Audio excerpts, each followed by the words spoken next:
रचना मुनि नृप सन कयहूँ, राजा मुदित महा सुख लयहूँ। सब मंचन ते मंचु एक, सुंदर विशद विशाल। मुनि समेत दो बंधु तहाँ, बैठा रे महिपाल सियावर। रामचंद्र भज जय शरणम, शंकर हरि ओम जय जय श्री राम जय जय, हनुमान हरि की जय। वे दोनों इतने सुंदर है, दोनों मूर्तियां स्वभाव से बिना किसी बनाव, ऊपर का कोई श्रृंगार नहीं, स्वभाव से मन को हरने वाली है। करोड़ों कामदेवों की उपमा भी उनके लिए तुच्छ है। वो सच्चिदानंद घन परमात्मा है। उनके सुंदर मुख शरद पूर्णिमा के चंद्रमा की भी निंदा करने वाले, मानी उसे भी नीचा दिखाने वाला है। कमल के समान नेत्र मन को बहुत ही अच्छे लगते हैं।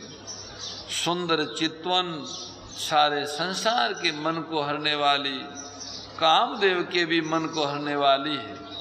वह हृदय को बहुत प्यारी लगती है, उसका वर्णन नहीं किया जा सकता। सुंदर गाल है, कानों में झूमते हुए कुंडल है, चंचल हिलते रहते हैं। ठोड़ी और अधर ओठ बहुत सुंदर है। वाणी कोमल है। हंसी चंद्रमा की किरणों का तिरस्कार करने वाली है। भौहें टेढ़ी है। नासिका मनोहर है। ऊंचे चौड़े ललाट पर तिलक झलक रहे हैं, दीप्तमान हो रहे हैं। काले गुंगराले बालों को देखकर भौरे उड़ उड़ के भौरों की पंक्तियों लजा रही है। पीली चौकोनी टोपियों सिरों पर सुशोभित है, जिनके बीच बीच में फूलों की कलियों बन काटी हुई है। शंख के समान सुंदर गोल गले में मनोहर 3 रेखाएं हैं, जो मानो तीनों लोकों की सुंदरता की सीमा बता रही हो। हृदयों पर गज मुक्ताओं के सुंदर कंठे और तुलसी की मालाएं हैं। उनके कंधे बैलों के कंधे की तरह ऊंचे तथा पुष्ट है। खड़े होने की जो ऐंड है सिंह की सी है, और भुजाएं विशाल एवं बल का भंडार है। कमर में तरकस और पीताम्बर बांधे हुए है। दाहिने हाथ में बाण, बाएं सुंदर कंधों पर धनुष तथा पीले योगोपवित जनेऊ सुशोभित है। नख से लेकर शिखा तक सब अंग बहुत सुंदर है। उन पर महान शोभा छाई हुई है। उन्हें देखकर सब लोग सुखी हुए। कितना सुंदर! आहा! लोगों की पलकें गिरनी रुक गई, मानी सबको ध्यान लग गया। जैसे जैसे भगवान के स्वरूप का वर्णन हम सुन रहे हैं, इस तरह की दिव्य छवि जब लोगों के सामने प्रकट हो गई तो लोगों का नेत्र मोदना बंद हो गया। पुतलियां भी ठहर गई, चली नहीं। जनक जी दोनों भाइयों को देखकर खूब हर्षित हुए। उन्होंने जाकर महामुनि के चरण कमलों में दंडवत किया, विनती की, अपनी सारी कथा बताई। ये हमारी पुत्री हैं, इनके विवाह के लिए स्वयंवर रचा गया है। जो इस धनुष को तोड़ेगा, श्री सीता जी का विवाह उसी के साथ होगा। ऐसी प्रतिज्ञा करके आज का ये सभा आयोजित की है। अब आप कृपा करें और जो कुछ प्रतिज्ञा हुई है उसको आप ही निभाएं। ऐसा कहकर राजा ने महामुनि विश्वामित्र जी को पूरा विराट सभा स्थल दिखाया। अनेक तरह के मंच, राजा, ऋषि बैठे हुए, ग्रामवासी, नगरवासी, पूर्ववासी, वनवासी सब यथा स्थान पर विराजे हुए।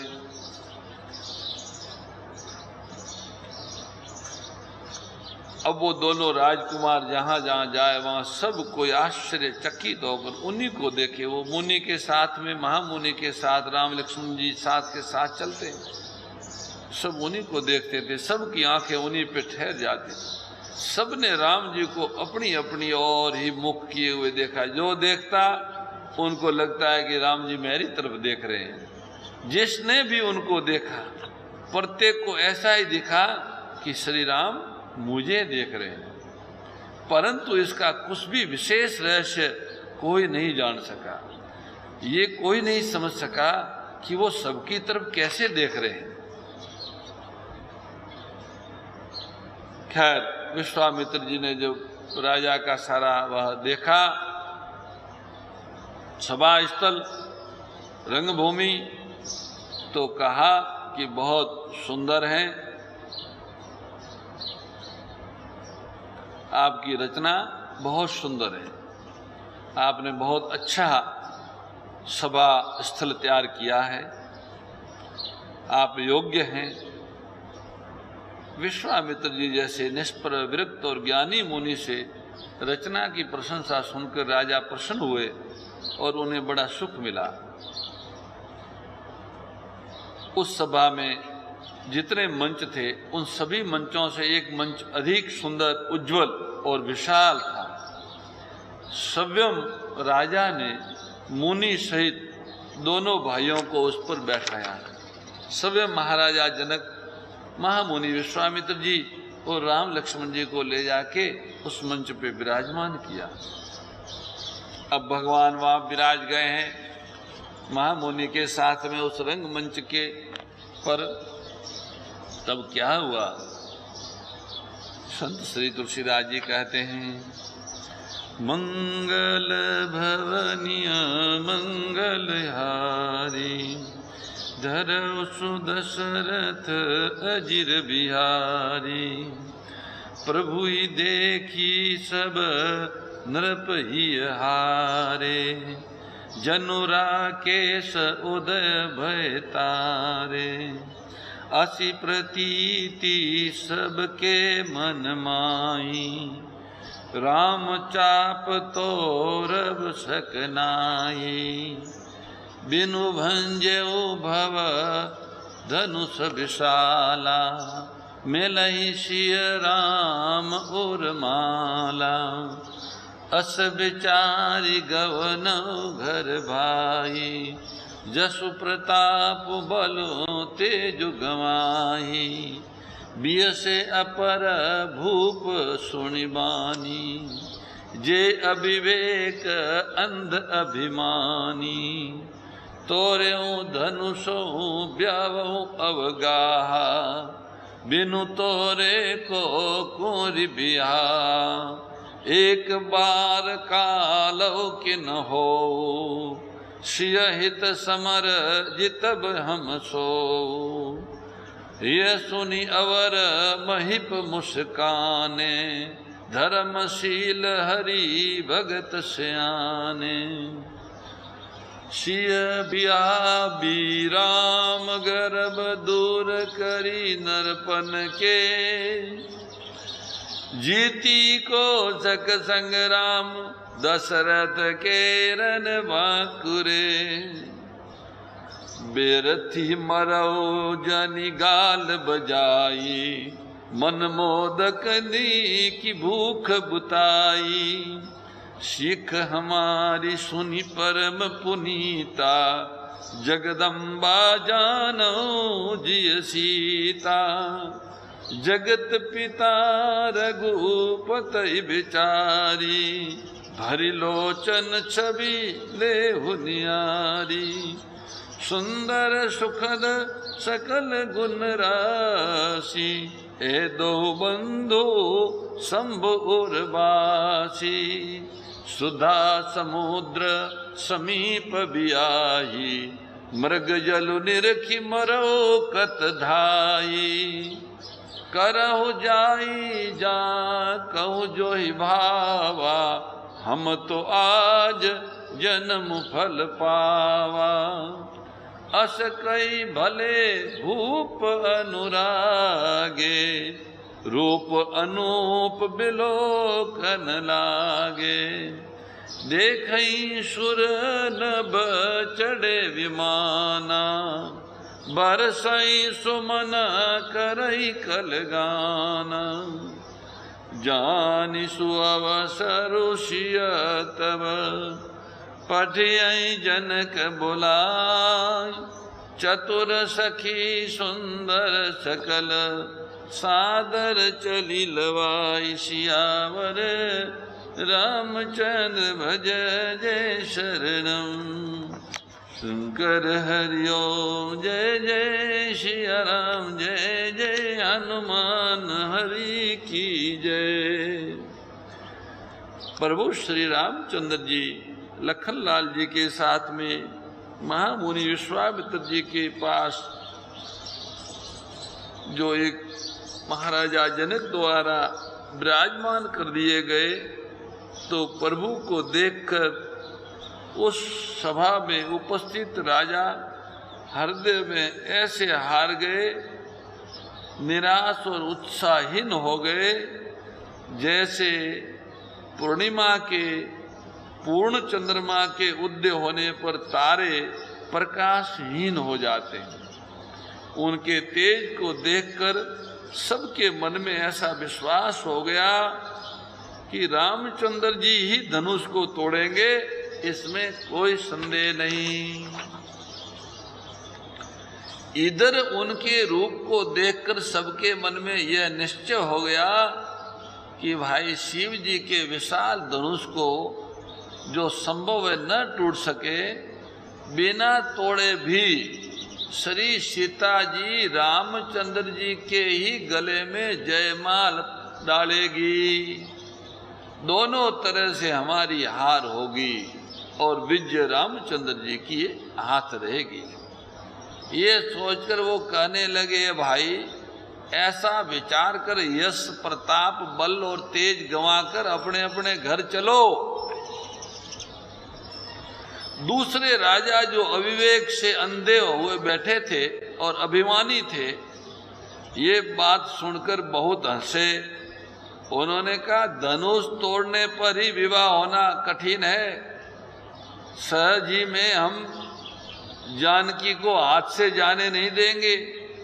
फिर बिना तोड़े तो राजकुमारी को ब्याह ही कौन कर सकता है, काल ही क्यों न हो। एक बार तो सीता जी के लिए उसे भी हम युद्ध में जीत लेंगे। ये घमंड की बात सुनकर दूसरे राजा जो वहां विराजे थे, धर्मात्मा हरि भगत और ज्ञानी थे, वो मुस्कुराए। मुस्कुरा कर कहा उन अभिमानी राजाओं को, राजाओं के गर्व दूर करके जो धनुष किसी से नहीं टूट सकेगा, उसे तोड़कर श्री रामचंद्र जी सीता जी को ब्याहेंगे।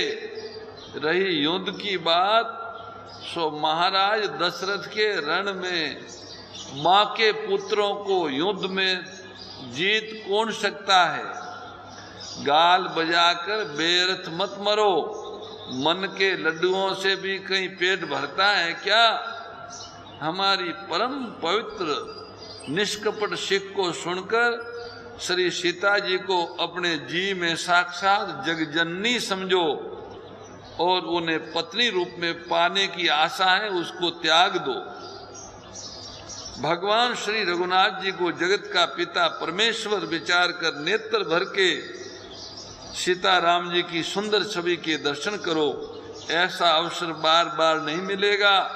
सुंदर सुख देने वाले और समस्त गुणों की राशि के ये दोनों भाई शिव जी के हृदय में बसने वाले हैं। स्वयं शिव जी भी जिन्हें सदा हृदय में छिपाए रखते हैं, वे श्री राम आपके सामने, आपके नेत्रों के सामने प्रकट हुए हैं, समीप आए हुए हैं। भगवत समीप आए हुए भगवत दर्शन रूप अमृत के समुद्र को छोड़कर तुम जगजननी जानकी को पत्नी रूप में पाने की दुराशा रूपी मिथ्या मर्ग जल को देखकर दौड़कर क्यों मरते हो।